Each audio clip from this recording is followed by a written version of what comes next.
The church bell echoed through the village as I reached the main hall. Each step I took seemed to weigh more than the last. I had dreamed of this day for years, seeing my daughter dressed as a bride, smiling radiantly, ready to build her own family. The guests were enchanted, and the floral arrangements exuded a sweet scent that delicately filled the air. Everything seemed too perfect. As I was adjusting the hem of my blue dress, a lady approached discreetly, holding an envelope. "It's for you," she said without looking me in the eye. I found it strange, but I thanked her. The envelope was plain, with no return address, and it carried something unsettling. I felt my heart race. I looked around, but no one seemed to notice what was happening. I took a deep breath before opening it. Inside, just a sheet of paper folded in two. The text, written in haste, struck me like a blade. "Don't trust her. That's all." 3 words. My fingers trembled, and for a moment I thought it was some kind of mistake, perhaps even a cruel joke. But the firm, sharp handwriting conveyed seriousness. A shiver ran down my spine. I looked at the altar, where Amanda,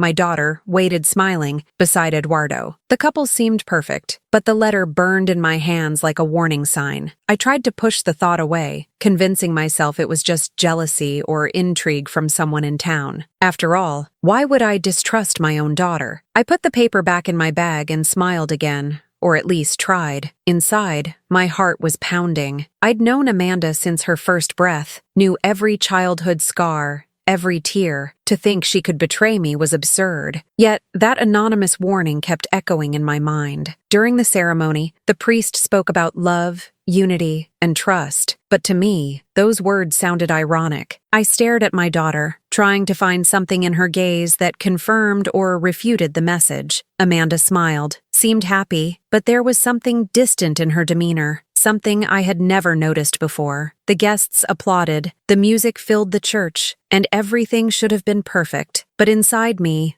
a storm was brewing. The flowers that had once seemed fragrant now sickened me, and the warm glances from my relatives felt hollow. The feeling that I was surrounded by a performance grew stronger with each passing moment. When Amanda exchanged vows with Eduardo, I noticed a different gleam in his eyes. It wasn't love, it wasn't tenderness, it was something cold and calculating. And for the first time, I considered that the letter might be right. A lump formed in my throat, and it took all my strength not to interrupt the ceremony at that moment. As the priest announced the final vows, I was somewhere else. My mind whirled, reviewing years of dedication, sleepless nights, and every sacrifice Amanda had made. Had it all been in vain? Was my daughter about to destroy me in front of everyone? When they both said, "I do," in unison, a chill ran down my spine. The guests cheered, but I couldn't smile. Inside me, something had changed forever. That wedding, which should have been a milestone of joy, had just become the stage for a dark mystery. Before I continue, I want to ask something very important. If this story has touched you so far, subscribe to the channel now and leave a like. This helps us bring you more stories of betrayal, revenge, emotion, and liberation. And don't forget, tell us in the comments where you're watching from. I love hearing how far our stories go. The party started right after the ceremony, and I tried to hide my discomfort with handshakes and forced smiles. Every time someone hugged me and said, "You must be proud, Joanna," I felt like they were laughing at my naivete. I tucked the letter into my purse like someone hiding an open wound. I watched Amanda from afar. She seemed radiant, but there was something about her gestures that bothered me. Eduardo held her waist possessively, and every look they exchanged felt like a secret code, inaccessible to the others. I felt excluded from a part of her life, as if I were just another guest. As I walked between the tables,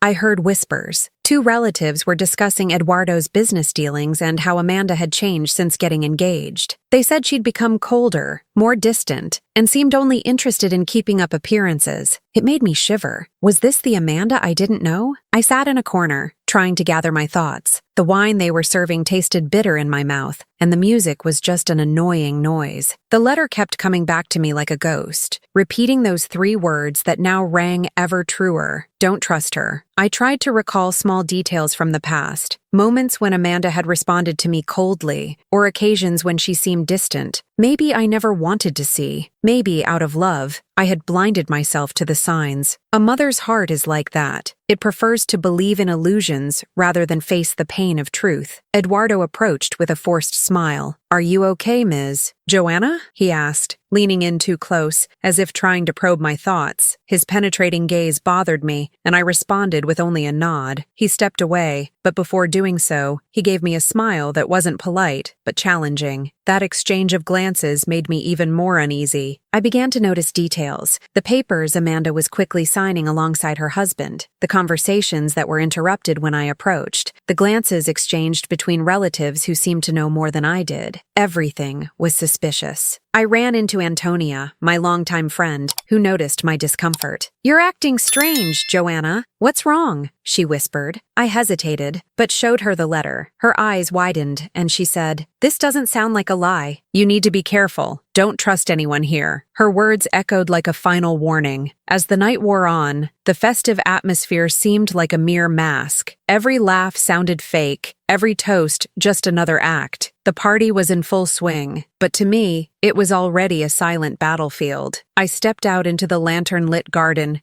gasping for air. The cool night air brought me some relief, but also an even stronger sense of foreboding. Something terrible was about to happen, and I was at the center of this web of betrayal. I returned from the garden and tried to regain some semblance of normalcy. I sat at the head table, watching my daughter dance with Eduardo in the center of the room. The guests applauded, enchanted, but to me the scene felt like a rehearsed performance. There was a hidden coldness in his smile, a quiet mastery in every movement. Amanda seemed trapped in a role she had perhaps chosen, perhaps been forced to play. As we toasted, I overheard Eduardo discussing with an uncle documents and agreements in the works. They pretended to be talking about business, but there was something suspicious about the way he avoided details. When I approached, they abruptly cut off the conversation, as if I shouldn't be listening. I feigned indifference, but my heart was pounding. I looked for Antonia among the guests and found her observing the scene, her expression grave. I took her to a quiet corner and confessed my suspicions. She took my hand and said, "Joanna, you need to open your eyes. This wedding isn't about love, it's about power." Her words fell like stones on my chest, confirming my fears. My mind began to revisit the past few months. Amanda had subtly distanced herself from me, refusing my advice, avoiding intimate conversations,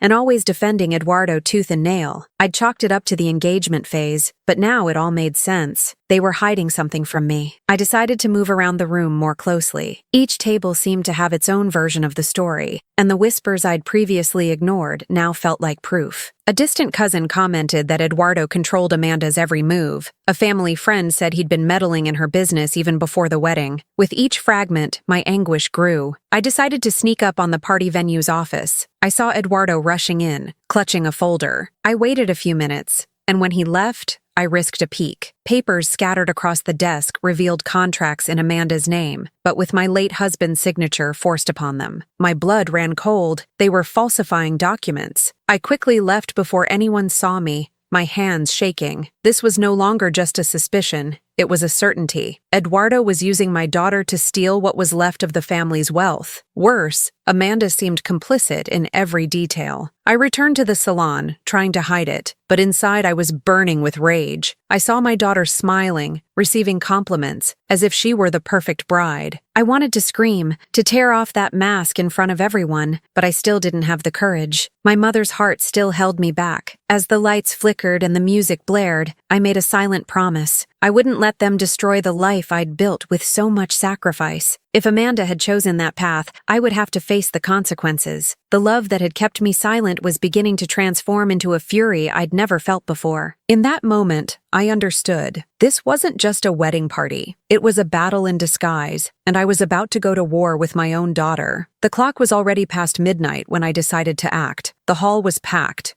People laughing, drinking, and dancing, completely oblivious to what was going on inside me. I walked to the central table, where the microphone was set up for the speeches. My voice trembled inside, but on the outside, I gathered my courage. "Excuse me," I said, interrupting the music. The room slowly fell silent, and dozens of eyes turned to me. Amanda and Eduardo stood beside me, smiling uncomfortably. unaware of what I was about to reveal. I took a deep breath and pulled the letter and the copies of the documents I'd photographed from my bag. Today was supposed to be the happiest day of my daughter's life, but before the ceremony, I received this. I held up the letter, and a murmur began among the guests. And I discovered that this wedding isn't about love, but about betrayal and deceit. My words cut through the silence like blades. Amanda paled. Eduardo gritted his teeth. He was the first to react. My mother-in-law is nervous. She doesn't know what to say. Please forgive her, he said, trying to laugh. But her eyes, hard and menacing, glared at me furiously. Amanda, on the other hand, said nothing. Her silence was more painful than any words. I trembled,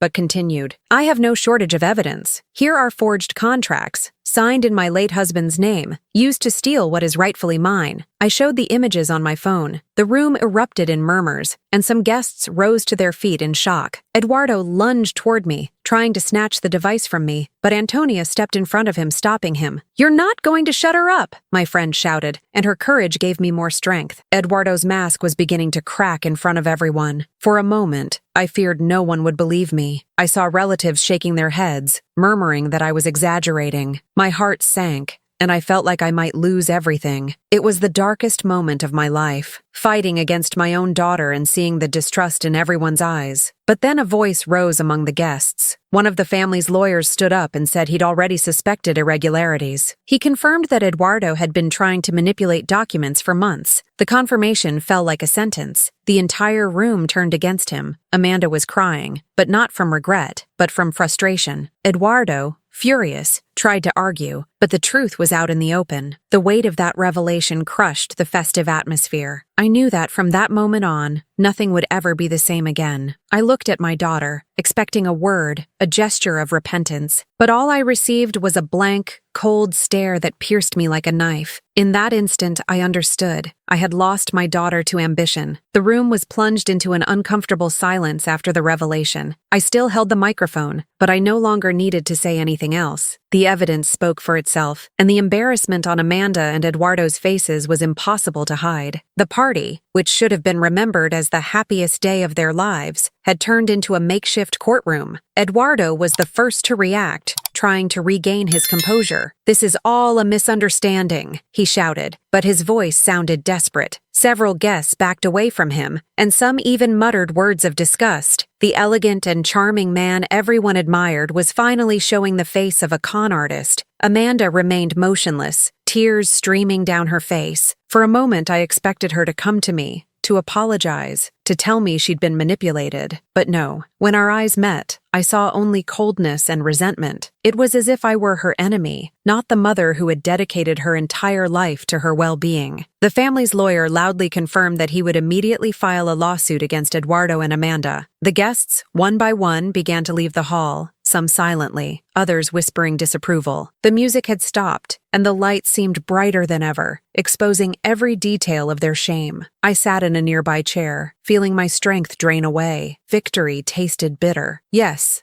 I had unmasked them both, but at what price? I had lost the image of the daughter I thought I knew, and this pain was far deeper than any financial blow. My soul felt burdened with an irreparable sadness. Antonia came closer and took my hand. "You were brave, Joanna. You did what needed to be done." Her words comforted me, but they also made it clear that nothing would bring back what Amanda had destroyed with her choice. Part of me wanted to hug her, but another part no longer recognized her as my daughter. A short time later, Eduardo was ushered out of the room by some more energetic guests, while Amanda remained, head down, surrounded by disapproving glances. I tried to move closer to her, but my legs wouldn't budge. It was as if an invisible barrier had been erected between us forever. I stood and walked to the exit. Outside, the night was silent, lit only by the full moon. I took a deep breath, letting the cool air fill my lungs. Despite the pain, I also felt a sense of relief. I had protected myself, honored my husband's memory, and prevented them from destroying everything I had built. Before getting into the car, I picked up the anonymous letter again. I studied every detail of the handwriting, and something deeply disturbed me. It wasn't wasn't from a stranger. I'd seen that handwriting somewhere before, too familiar to be a coincidence. The shiver ran down my spine again. That warning wasn't the end of the story. It was just the beginning of a new secret yet to be revealed. And there, under the moon, I understood. Sometimes, the price of truth is losing what we love most, but it's also gaining the strength to never be deceived again.